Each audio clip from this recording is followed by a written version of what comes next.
We have a lot to talk about today here on Steelers Talk as Tom Pelissero has shared his latest Aaron Rodgers update that I don't think a lot of Steelers fans are going to be too happy about. We'll talk about that at the top of today's program. Then another quarterback rumors here. Could Mason Rudolph get traded during the NFL draft or shortly after if the Steelers draft a quarterback in the middle rounds of the draft this year? I got my answer coming up later in the show. Also, there's a report from Todd McShay that the Pittsburgh Steelers are quote-unquote eyeing offensive tackle in round one. I'll tell you whether or not I buy that later in the show as well. Then we'll finish up today's show with my thoughts on Brian Angelico and Patrick Graham hitting the podium today in Pittsburgh, breaking down their visions for the scheme here in Pittsburgh in their first year as OC and DC here in the Burgh. Now, before we get into the news and rumors today, make sure you guys go check out our merch game here. You guys can go to chatsports.com/Pittman. That is Pittman with one T, like the acronym for the Steelers here. You guys can get this T-shirt today. You got the Steelers Talk logo in neon in the background. You've got Pittman making a nice catch there.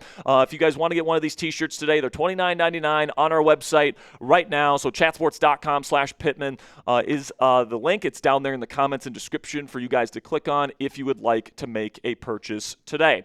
All right, so now let's get into the Rodgers update, which is not terrific news. We were hoping to hear from Aaron Rodgers before the NFL draft, whether or not he was going to play for the Pittsburgh Steelers this year. But according to Tom Pelissero, he said on the Rich Eisen show this week that there is, quote-unquote, no anticipation that Aaron Rodgers will make an announcement before the NFL draft this year. I have no anticipation Aaron Rodgers is going to announce anything prior to the draft. I know that Art Rooney had indicated that he hoped it would be around then. I've not been told that. I don't think that's really a deadline from the Steelers' perspective. The important thing for Pittsburgh is having Rodgers there when OTAs kick off in mid-May, so he's out there on the grass actually practicing with the team. I don't think the Steelers have been told to expect an answer by the draft. Right now, I have no reason to believe that's coming. So that essentially means, guys, that Aaron won't be there for the voluntary minicamp that's going to be happening next week, or at least we're not expecting him to be there. Like, who knows, maybe something crazy happens this weekend where he'll sign a contract and he'll be there Monday through Wednesday when the team does their voluntary minicamp. And by the way, the team is allowed on the grass, and they are allowed to do some practice stuff, some real football stuff next week because they have a new head coach. So, I would say at this point, because of Pelissero's reporting, I would not expect Rodgers to be there, and I think that once again we'll be waiting for an Aaron Rodgers decision until after the NFL draft. And the reason why I think that is because I think Rodgers liked last year's setup. It was kind of well reported that he felt kind of rejuvenated after the season last year. I think part of that was he did take a pretty long break from football in preparation for the 2025 season, and he enjoyed, spending the time how he wanted to in the offseason and not getting completely grilled for being under contract and not showing up to OTAs like he has in the past. He kind of liked, having the freedom to either play or not play and kind of take his time to kind of make sure that the decision that he ended up coming to in early June last year was the right one. And it kind of seems like Rodgers is, goes full balls to the wall when the season is here, and like when it's training camp, when it's time to focus on football, he is all in. But when it's the off season, he's somebody that really likes to enjoy his off season. And now that he's, signing all these 1-year deals, he has the freedom to be able to not sign until he wants to. And if the Steelers are willing to go along for that ride, they're going to do that, and that's exactly what they're doing at this point. So predict it for me down there in the comment section. Will Aaron Rodgers sign before June this year? Of course, last year he signed in early June. Will he do the same this year, or will he sign in May this year? Type SM if you think he signs in May, or type JR if you think he signs in June, or if you think he retires. This will be the pinned comment on today's show. So in just a second here, I'm going to tell you about our presenting sponsor. While I tell you about our sponsor today, give me an SM or a JR down there in the comment section. And with that, our show is brought to you by Prize Picks today, guys, America's #1 sports picks app. With playoff basketball finally here, there's no better time to cash in during the playoffs this year. The Prize Picks app is super easy to use. You just pick more than or less than on a few player stats and lock in your lineup. If you're a hoops guy, you can go with points, rebounds, assists, blocks, or three-pointers. If you're more of a baseball guy, you can choose hits, home runs, or strikeouts. One thing that I absolutely love about the Prize Picks app is the new social feeds feature, where you can share Prize Picks with your friends and copy lineups with a single click. You can actually follow me on the app at CSperry to see all of my lineups. Download the Prize Picks app today and use code HMA when you play your first $5 lineup to receive $50 in lineups on the Prize Picks app today. That's code HMA when you play your first $5 lineup to get an extra $50 in lineups with Prize Picks today. Click the link in the comments and description to download the app, and a big thank you to Prize Picks for sponsoring today's edition of Steelers Talk.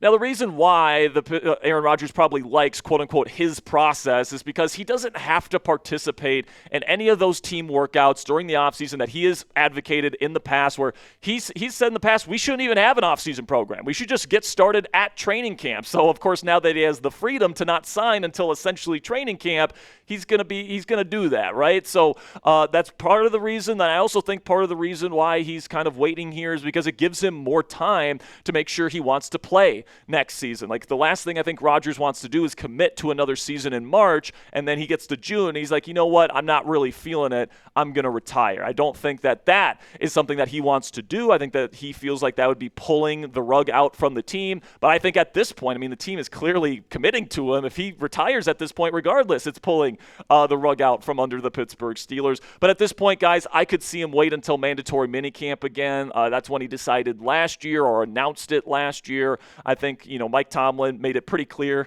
last offseason that he knew Rodgers was coming long before he made his quote-unquote decision. I think something similar is going on with Mike McCarthy, who said at the NFL owners meetings that he's having weekly conversations with at this point. So I don't think that happens unless Rodgers is heavily implying he's going to play this year. It's just he wants to do it on his timeline and on his terms. And I know that annoys people, but it definitely doesn't bother the Pittsburgh Steelers. But the next date I would say to watch out for, guys, when it comes to a Rodgers quote-unquote decision, it's probably the start of OTAs on May 18th, which is a Monday. So maybe, the week prior to that, on a Thursday or Friday, he says, I'm flying to Pittsburgh to go through these OTAs that we have in the middle of the offseason because I want to throw with my guys, all this different stuff. But like I said, guys, it really wouldn't surprise me at this point if he does exactly what he did last year and signs in early June, which would suck for me because I'm getting married on June 6th. All right, now we get to Mason Rudolph, who might be on thin ice here, as the Pittsburgh Post-Gazette's Ray Filipaldo believes that Mason could be traded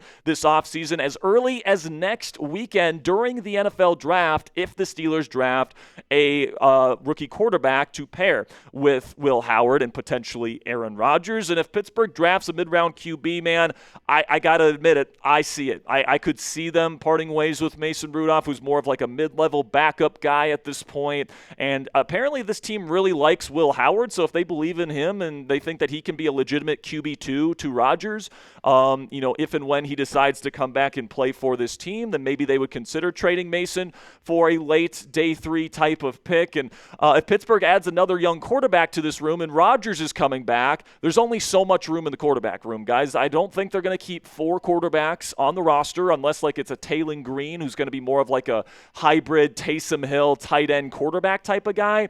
I don't think they're going to have 4 true quarterbacks on the roster. Like, I think they'll maybe keep one on the practice squad, but if they bring in a rookie that they really like, and they also have Will Howard, a young quarterback that they like, there's got to be an odd man out in this group if Aaron Rodgers returns.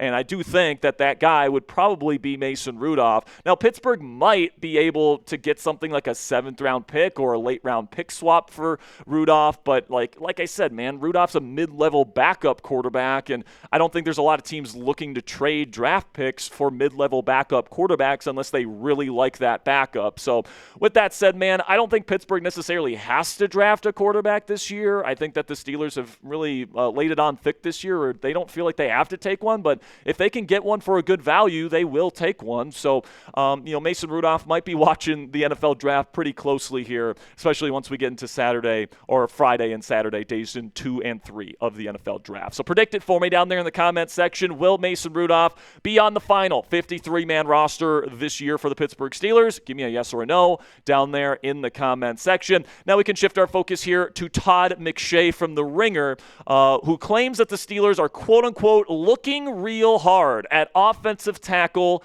in round 1. Of course, McShay is an NFL draft analyst for The Ringer, and this is what he had to say about this topic. I think both Pennsylvania teams, Philly and the Steelers, are looking really hard at offensive tackle in the first round. Now, for me personally, guys, I don't know if I'm necessarily buying this quote-unquote info from Todd McShay, okay?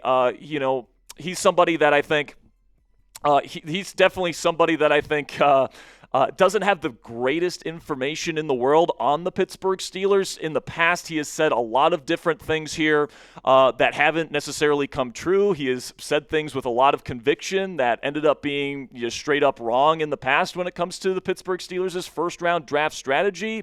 And I think that his info isn't that great. I think that a lot of these teams view McShay, who has a very large national platform that a lot of people listen to, as kind of a useful idiot that they can kind of get information out there to. And I think the Steelers have definitely done that in the past. A little bit of evidence here. Let's take a look at what Todd had to say about last year, where apparently the Steelers were so interested in Shedeur Sanders.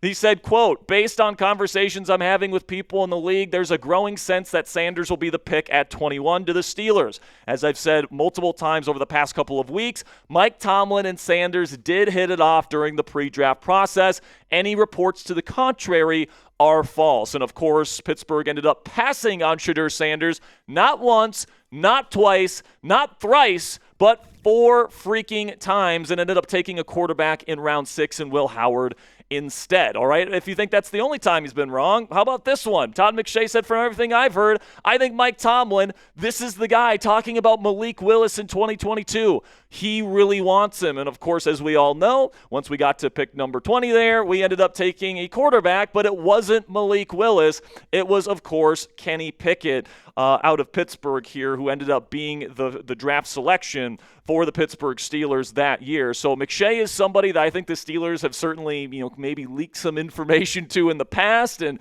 McShay has been more than happy to put that out on his podcast, and I think that the Steelers have done a really good job with these kind of smoke screens in the past. So whenever McShay says something about, the Steelers are trying to do this in the first round, I'm always very, very skeptical of it, as much as I respect McShay as an analyst, but as a news guy and as a reporter, I don't think necessarily he has a bunch of great scoops. But also, man, Pittsburgh hasn't shown a ton of interest in round 1 offensive tackles this year, at least not like true offensive tackle guys. You guys can take a look at their list of guys that are expected to go in round 1 and that they've had either a top 30 visit with or a combine formal with. The list includes Spencer Fano from Utah, Caden Proctor from Alabama, and Maxie Honacher from Arizona State. By the way, none of these guys got a combine formal and a top 30 visit. They had one or the other.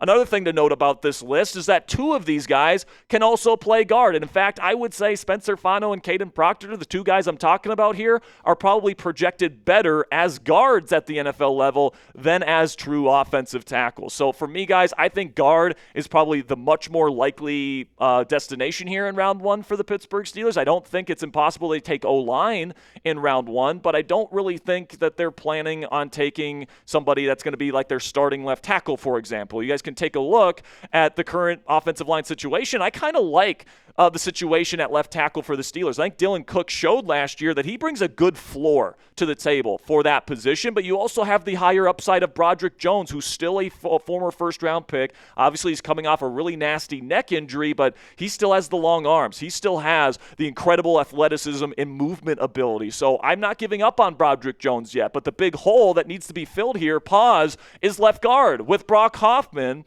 who hasn't played a ton of left guard in his career. I think he's more of a swing interior lineman. I think that is the more important position to address with your first draft selection. It doesn't mean you can't take a developmental tackle that can maybe compete for the starting left tackle job maybe on day 2 or day 3, but I don't think it would be smart to spend this pick on a first-round tackle. And you guys can take a look here at the left guard prospects that the Steelers have shown interest in that are projected to be first-round caliber guys. Spencer Fano from Utah again, Venga Ioane from Penn State, and then Caden Proctor from Alabama. Something tells me that Omar Khan might be targeting this trio of players here, and if one of these guys falls to number 21, I think there's a really good chance they end up being the pick for the black and gold here in 2026. So what say you guys? Let me know down there in the comment section. Should offensive tackle be on the board for Pittsburgh in round 1? Type OT for yes, or type NOT for no, otherwise known as not. Let me know what you guys think down there in the comment section. For me, I do not think that offensive tackle should be on the board, but if you take a tackle that you convert into a guard, perfectly fine with that. All right, so now let's talk about the coordinators here in Pittsburgh that took the podium today. It's really the first time we've heard from Brian Angelico, the new offensive coordinator here in Pittsburgh, and of course we we heard from Patrick Graham as well. And Angelico had a very interesting answer today regarding the Steelers' offense and how it kind of compares to his time working for Kevin O'Connell in Minnesota. And he said it's quote-unquote the same as Minnesota's offense under Kevin O'Connell. I thought it was a very interesting quote here. Let's break down what he said. The concepts are the concepts. They may have changed the names, but it's progression-based offense. It's all the same as it was in Minnesota. The origin of the West Coast is the same, but everyone's taking their spin off of it. Now, when you kind of put that quote into context there, I think Ange is right there and is right on the money here in terms of most teams in the NFL run the same concepts. Like everybody runs dagger and everyone runs, a deep cross and everyone runs, mesh and everyone runs spacing and everyone has the same kind of core concepts and everyone runs flood and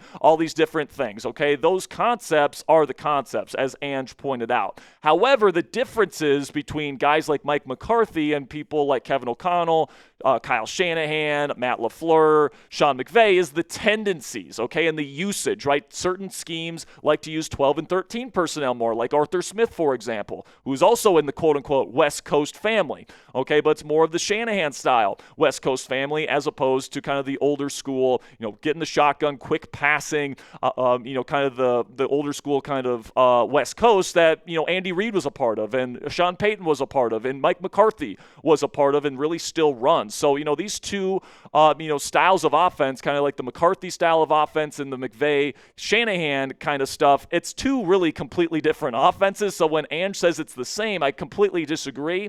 I'm sure that he's going to bring in a lot of the stuff that they did do in Minnesota to help supplement Mike McCarthy's kind of baseline scheme here. But, those teams in San Francisco and in LA and all these teams here in Green Bay, they go under center a lot and they have very condensed formations and a lot of motion. Mike McCarthy, not really somebody that uses a lot of motion, a lot of shotgun, a lot of spread stuff, puts a lot of stuff on the quarterback's plate. So, I think these two offenses are a lot different, but I see where he's coming from there when he says, they all run the same concepts. It's just a matter of putting our players in the best position to succeed. Then we get to Patrick Graham here, who said something that I really like today, guys, where he said that this defense is going to be playing a lot more big nickel this year, okay? And I think that this Steelers defense is actually built to be a big nickel defense. I actually tweeted about this about a month ago, and Jalen Ramsey actually liked the post.